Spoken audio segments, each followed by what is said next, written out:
menyimak dan melihat aktivitas sekelompok perempuan yang tengah melakukan proses pembuatan roti seakan sedang berada di kompleks perusahaan atau home industry. Padahal, perempuan-perempuan tangguh ini sedang melakukan aktivitas pembuatan roti di kompleks lembaga pemasyarakatan kelas 2A Bengkalis. Dalam rangka mendukung cita-cita Presiden dan Wakil Presiden Republik Indonesia untuk mewujudkan Indonesia Emas 2045, Lembaga Pemasyarakatan Lapas Bengkalis mengajak warga binaan pemasyarakatan WBP untuk menjadi lebih produktif. Salah satu langkah yang diambil melalui pengembangan keterampilan kewirausahaan dan industri kreatif dengan fokus pada pembuatan roti yang enak dan gurih. Beberapa warga binaan yang sedang membuat roti, Wahyuni dan Susi, mengaku senang mendapatkan keterampilan dan dipercaya membuat roti. Mereka mengungkapkan kegembiraan atas kepercayaan tersebut. Keterampilan membuat roti tidak hanya mengisi waktu luangnya di lapas, tetapi juga akan menjadi bekal yang berharga setelah bebas nantinya. Alhamdulillah senang jadi ada kegiatannya di dalam ini kan,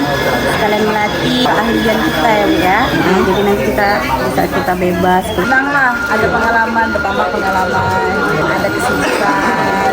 Jadi biar gak suntuk di dalam penjara ini, dalam lapas ini. Kepala Lembaga Pemasyarakatan Kelas 2A Bengkalis, Muhammad Lukman, mengungkapkan produk roti yang diberi nama Montel ini masih diproduksi secara terbatas, melibatkan 6 warga binaan perempuan. Namun, ia optimis bahwa usaha ini akan berkembang karena telah disediakan tempat pemasaran yang lebih luas serta kedepannya akan disediakan peralatan yang lebih memadai untuk meningkatkan produksi. Salah satu bagian program pembinaan di Lapas Kelas 2A Bengkalis, yaitu program kemandirian, mempersiapkan warga binaan kami dan warga binaan perempuan yang ada di sini bagaimana memproduksi suatu hasil atau produk khususnya roti. Dan ini juga sejalan dengan perintah dan arahan dari Bapak Presiden dan Bapak Menteri terkait dengan cita ya, mengembangkan kewirausahaan dan mendorong ekonomi kreatif. Keterampilan lainnya yang sedang dilakukan di dalam lapas antara lain membuat tempe, kerajinan tenun, budidaya lele, dan ikan nila, serta memanfaatkan lingkungan lapas dengan menanam. Lukman menjelaskan, untuk mendukung pengembangan usaha warga binaan, Lapas Bengkalis menggandeng Dinas Koperasi dan UMKM Bengkalis mulai dari proses produksi hingga pemasaran. Kepala Bidang Usaha Mikro, Kecil, dan Menengah UMKM pada Dinas Koperasi dan UMKM Kabupaten Bengkalis, Lisa Mardiani, mengatakan bahwa pihaknya siap untuk memfasilitasi sertifikat halal dan memberikan pendampingan terhadap produk roti yang dihasilkan. Pendampingan ini meliputi peningkatan kualitas produk dari segi bahan, rasa, bentuk, hingga kemasan, juga pemasaran.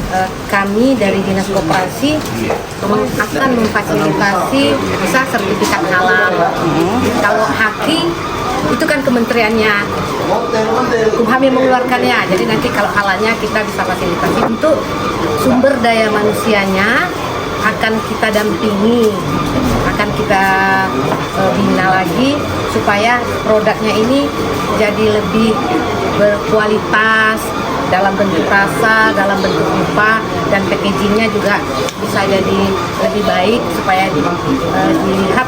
Dengan berbagai kegiatan keterampilan ini, Lapas Bengkalis tidak hanya berfungsi sebagai tempat hukuman, tetapi juga sebagai lembaga yang mendidik dan mempersiapkan warga binaannya untuk kembali ke masyarakat dengan kemampuan dan keterampilan yang produktif. Dari Kabupaten Bengkalis, Sri Muharti Syarif, Pro 3 RRI, terus mengudara untuk Indonesia.